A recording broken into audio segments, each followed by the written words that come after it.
L'actualité patrimoniale selon le GIRA. Louer sa résidence principale, démarches et fiscalité. Le développement des plateformes numériques spécialisées dans la location saisonnière a simplifié la donne. De plus en plus de personnes pensent à louer leur résidence principale, ne serait-ce qu'en leur absence. Mais cela peut aussi très bien concerner une dépendance ou un étage en fonction de la structure de votre habitation. Le but de cette opération est de donner une valeur locative à un bien immobilier qui, normalement, est juste un centre de coût. Découvrons ensemble quelles sont les modalités juridiques et fiscales pour louer sa résidence principale en toute légalité. Louer sa résidence principale, les démarches administratives et juridiques. Nous parlons bien ici de location de sa résidence principale au sens propriétaire. Les règles que nous allons évoquer ensemble ne concernent pas les cas de sous-location, cas où le bailleur est locataire de son bien. Si vous habitez dans une copropriété, vous devrez tout d'abord vérifier que le règlement de copro n'interdise pas la location saisonnière. Il n'est pas rare de trouver dans ces règlements une clause dite d'habitation bourgeoise, exclusive incompatible avec la rotation des locataires. Si rien n'est précisé, vous pouvez tranquillement procéder à la mise en location de votre bien. Du fait de son statut de location meublée, vous devrez établir une déclaration d'activité LMNP auprès du greffe du tribunal de commerce à travers le formulaire P0I. Le logement doit aussi comprendre un certain nombre d'équipements afin de pouvoir répondre au statut de location meublée. Remarque importante. Pour le moment, du fait qu'il s'agit de votre résidence principale, il n'y a aucune déclaration préalable ou enregistrement à faire dans votre ville pour déclarer le changement d'affectation de votre bien. Car nous sommes d'accord, cela reste toujours votre résidence principale et non une location à titre à part entière. Mais quel est le traitement fiscal de la location résidence principale ? Étant considérés comme une location meublée, les revenus perçus, loyers, sont imposables en totalité selon le régime des bénéfices industriels et commerciaux, BIC. Selon le niveau de recette ou l'option choisie par le contribuable, le régime applicable sera soit le réel, dans ce cas il faudra impérativement éviter d'inscrire le bien comptablement au bilan afin d'éviter de réintégrer aux revenus imposables les loyers fictifs correspondant aux périodes d'occupation par le bailleur. Ou alors, au régime micro-BIC, si vos recettes sont inférieures à 70 000 euros.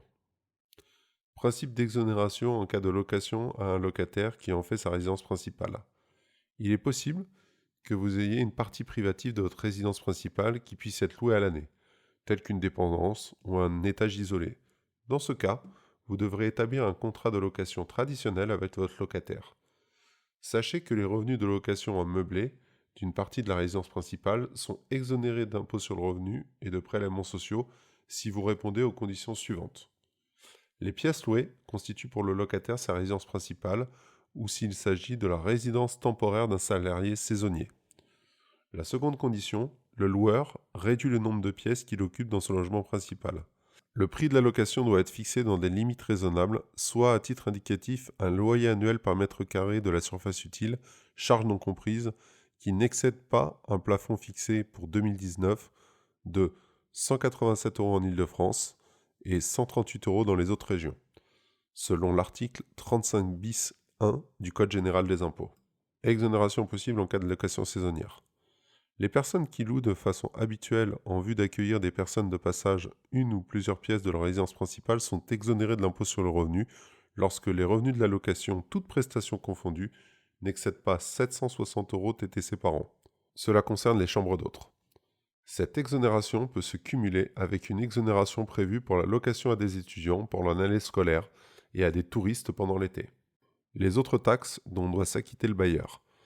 Par ailleurs, la mise en location meublée d'une partie de l'habitation principale n'a aucune incidence sur l'affectation de votre bien.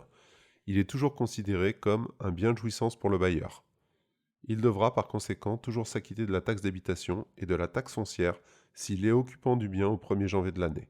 Seules les communes peuvent exonérer de taxes d'habitation et de taxes foncières les chambres d'hôtes dans les zones de revitalisation rurale. TVA. En tant que particulier, les loyers et les prestations fournies ne sont pas soumises à TVA. Cela peut devenir le cas si les conditions suivantes sont réunies. La location est habituelle et régulière. La location est assortie de 3 services para-hôteliers tels que le petit déjeuner, le ménage quotidien et la fourniture de linge ou la réception. Dans ce cas de figure, il existe une franchise de TVA permettant d'y échapper si les recettes annuelles restent inférieures à 80 800 €. CFE. Lorsque le locataire occupe le bien à titre de résidence principale et que le loyer est raisonnable, le bailleur n'est pas redevable de la CFE. C'est aussi le cas lorsque nous sommes face à un meublé de tourisme classé. Louer sa résidence principale au traitement social. La location d'une partie de sa résidence principale à un locataire qui l'occupe à titre de résidence principale n'est en principe pas soumise à cotisation sociale. Attention, cependant, car la location saisonnière peut être soumise aux cotisations sociales dans l'hypothèse où les recettes issues de la location saisonnière excèdent 23 000 € par année civile. Attention, j'attire votre attention sur le fait que la loi de finances 2020 a supprimé la condition d'enregistrement au registre du commerce et des sociétés en qualité de loueur meublé. Maintenant, dès lors qu'on dépasse les 23 000 €, nous sommes de facto assujettis aux cotisations sociales.